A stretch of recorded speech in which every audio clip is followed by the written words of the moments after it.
जय जोहार। आपने देखा तो न्यूज प्लस 21। मैं हूं आपन के संग ललिता चक्रधारी। चलो एक नजर डालता बिहनिया के 10 बड़े खबर में। छत्तीसगढ़ में थर्ड जेंडर ला घलो मिलही पेंशन। हर माह मिलही 350 रुपया।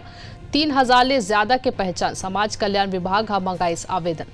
छत्तीसगढ़ में आज घलो छाए रही बादल, चलही ठंडा हवा। रायपुर संग प्रदेश के कई जिलन में गरज चमक के संग पड़ सकत है बौछार। बीजेपी अध्यक्ष जेपी नड्डा 2 दिन के कर्नाटक के दौरा में जाही।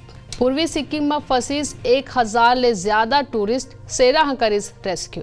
दिल्ली विधानसभा के बजट आज ले 20 लाख व्यापारी के टिकिस निगाह। अग्निवीर पर एमएचए के बड़े फैसला। बीएसएफ के बाद अब सीआईएसएफ के भर्ती में मिली 10% के आरक्षण। लखनऊ के यूपी में बिजली कर्मचारी के 72 घंटा के हड़ताल देर रात ले शुरू करे गई।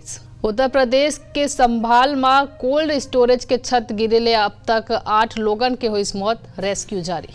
पशु तस्करी के मामला में पूछताछ पर ईडी टीएमसी विधायक के बेटी और 2 लोगन ला बुलाइस।